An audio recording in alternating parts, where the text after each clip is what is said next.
3 chapters, you see so many things that are foundational to understanding the rest of the Bible, to understanding anything else that you might experience in life.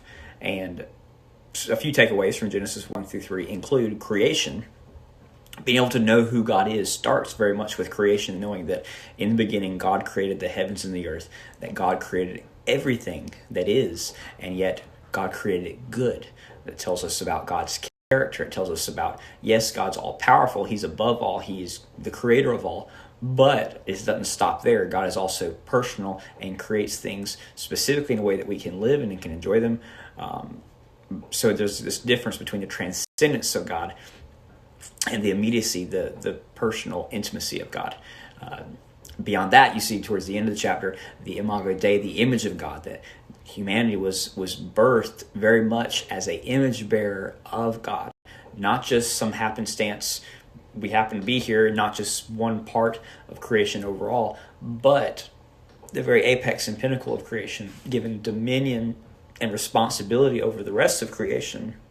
That was mankind's position, and that is very much a specific and encouraging role to understand about ourselves and the way God created us and sees us.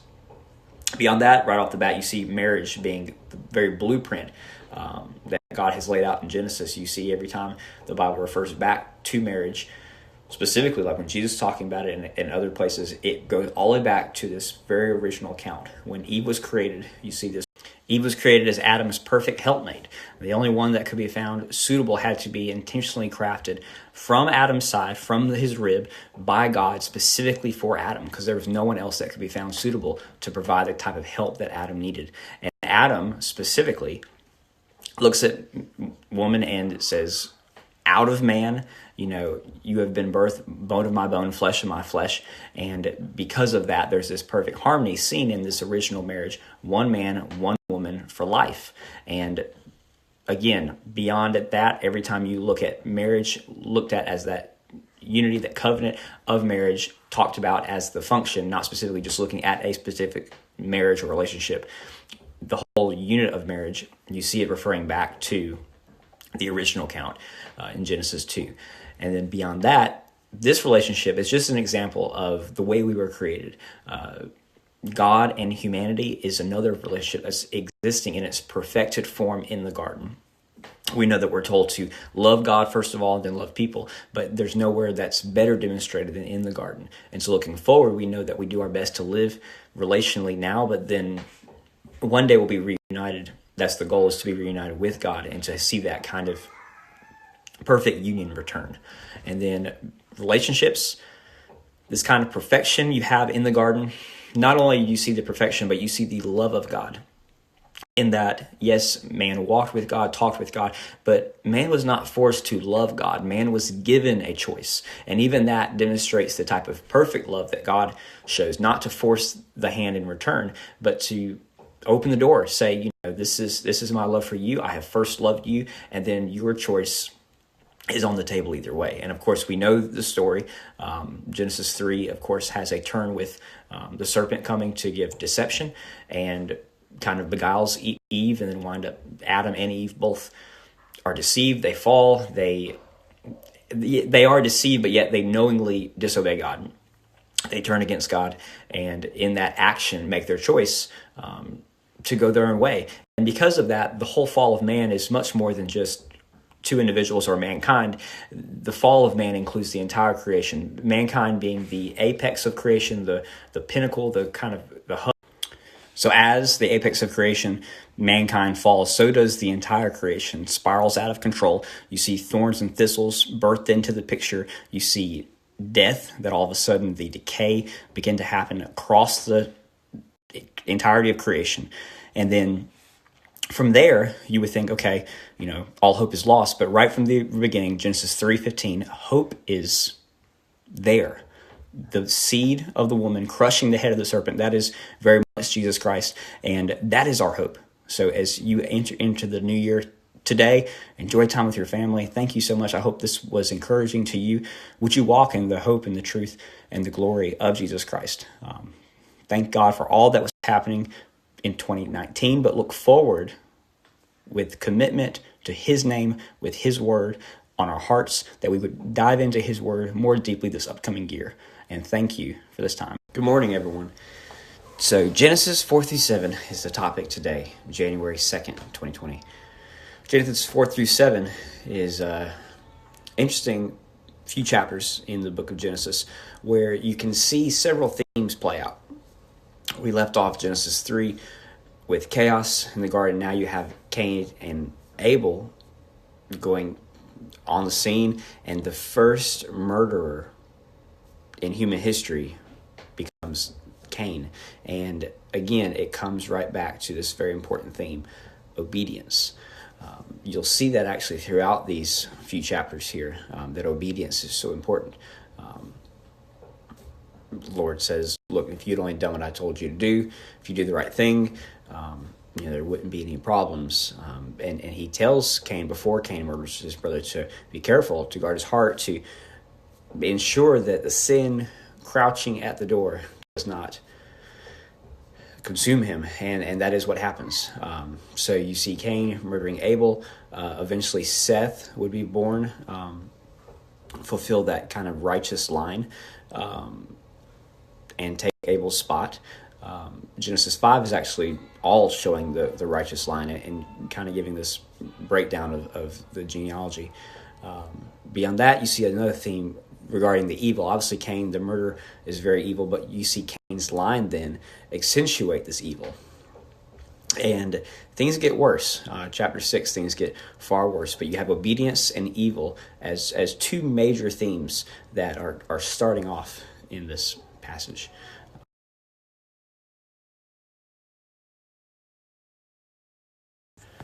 So I included that genealogy just to kind of have that reference, since I had it available.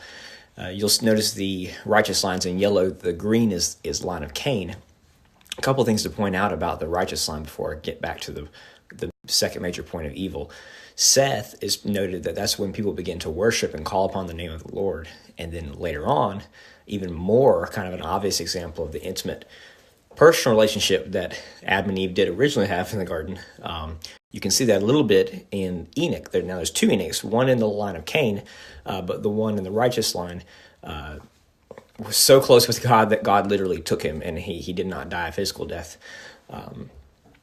Now, with that being said, there are those examples of the obedience, the godliness throughout these chapters, but getting into chapter 6, you can really see this theme of evil really play out largely in the severity of what plays out. Now, Genesis 4-6, you'll see there's kind of a time jump, and the genealogies are put in there to kind of link all this together. But looking at the timeline that I pointed out, there's about 800, maybe to close to 900 years before the actual Genesis 6 passage plays itself out or at least by the time Noah comes on the scene, for way back from where Cain and Abel. So you see that the generations there, but the amount of time, the length of the lifespans, and there's just a lot of time that's taking place.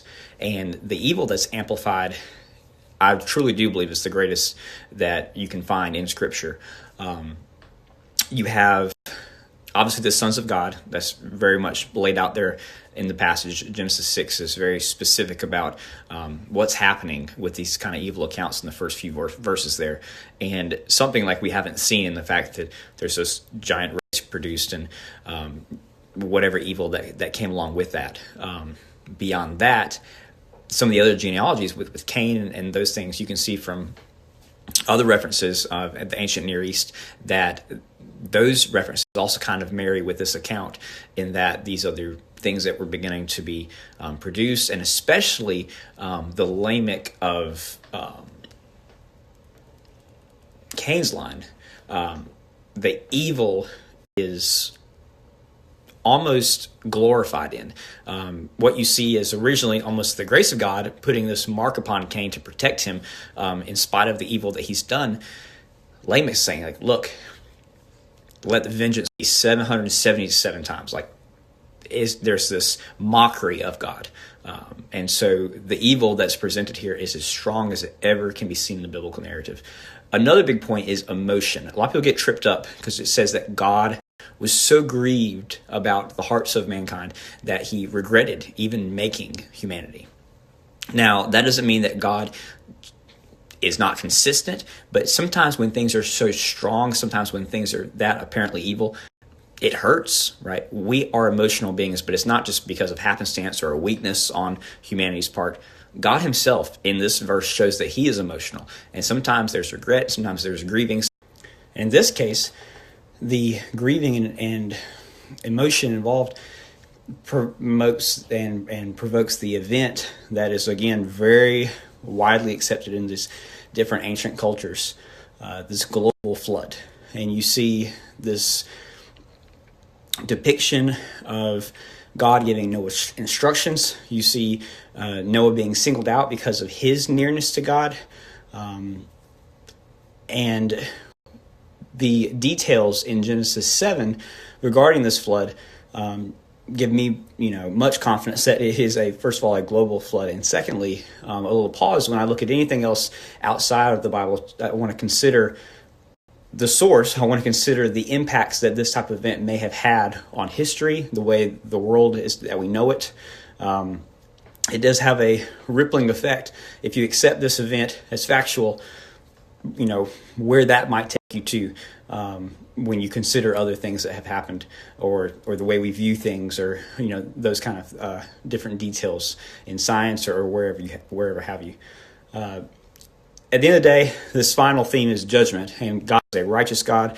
God is a good God, and yet sin has consequences. And the good thing is God gives a way out, and you see that through Noah. You see it through the ark. God doesn't just, fully just abandon the concept of humanity. Yes, this is very much a widespread reset, but I believe that the sin and the grieving and the evil was so severe that this was the only course of option. Now, thankfully, as we get to it, this is a one-time occurrence, because even though it does foreshadow the end times, it does not. It's not going to be an exact reoccurrence, and the rainbow and things like that confirm that, and we'll get into that in the future. But thank y'all. Hope y'all have a fantastic day today, and bless you. Jesus' name. Good morning. A little briefer this morning with just Genesis 8 through 11. There's a few points I'll highlight, but really this is more of a overview conclusion of the prehistory. We've been looking at Genesis, the beginning of all. These first 11 chapters really make up the beginning of the beginning. And so you see in Genesis 8, where we had left off before, everything's flooded. Genesis 8, you see the process of coming back to dry land. And it was a process. There was a raven let out. There was, eventually after the raven did not return, there was a dove that was let out. And then the dove came back and brought the olive branch, which, universally is known as this kind of sign of peace and hope, life beyond that. We have another 7 days that pass.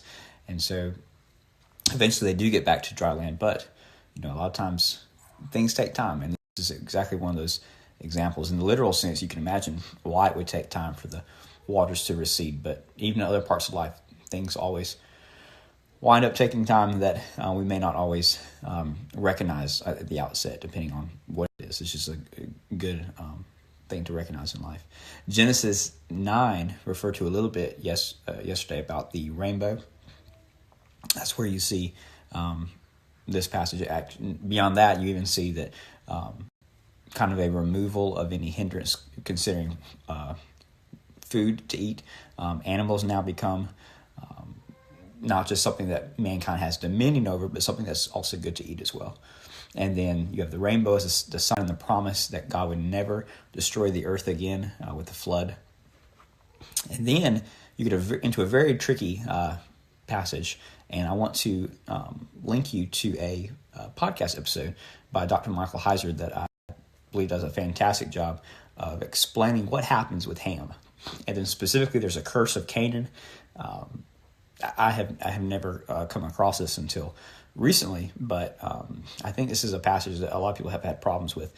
On the natural sense, you can just look at it as an act of dishonor, and yet the honor of the brothers to walk backwards and to honor their father in that sense. But But it does appear that there's something going on deeper than that, in the fact that says that Noah saw what was done, and then the curse is given to Canaan, so which is one of Ham's sons. So it's very, very unique. This passage has been interpreted a ton of different ways, and not only will this link help with that, but it's also going to point out the bigger issue, I think, here regarding this curse. Not only is the curse revolving around Canaan, most people think it's Ham, and then because of that, over time you have seen this extrapolate all number of ways to really make excuse for racism, for all type of human atrocities. And this podcast does a good job of basically counting that null and void, recognizing it as an unfortunate fact of history, but pointing out that there's really biblically no stance for that. And with Genesis 10, you see these lineages spelled out.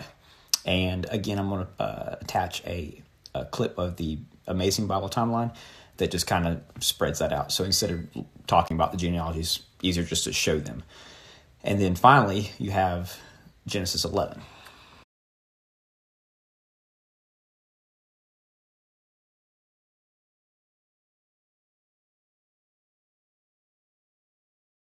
Genesis 11 specifically talks about the Tower of Babel and is a kind of a turning point and a foundational piece going forward to refer back to all the people, the chronology early on in the genealogy is kind of squashed together, but this is an event that happens somewhere in the genealogies that I had just showed you.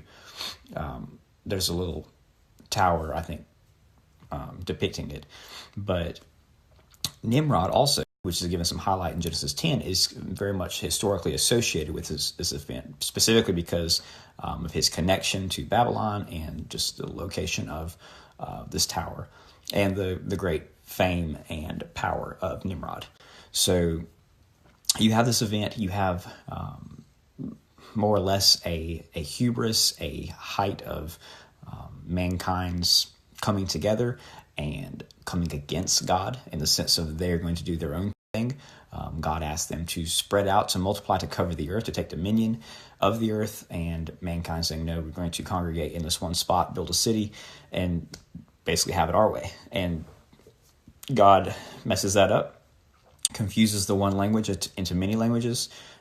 You see in the genealogies as well, Peleg is someone that was where the earth was divided in his day. Now, whether that was a literal sense of the divisions of the earth somehow breaking apart, maybe offshoots from the great global event that had happened earlier, I don't know, but at least at a very minimal, the nations were split in the sense of the languages, and you have the table of nations then on the back part of Genesis 11 that's spelled out, which is another big part that comes back into play later on, specifically with Jesus commissioning the same amount of disciples as nations, and also with Pentecost having the same nations represented there at that event. And so this is a very important passage and is something that the biblical writers expect you to be aware of in the future events that take place. Hope you have a fantastic Friday today. And again, this has been the first 11 chapters of Genesis over these first 3 days of January 2020. Thanks.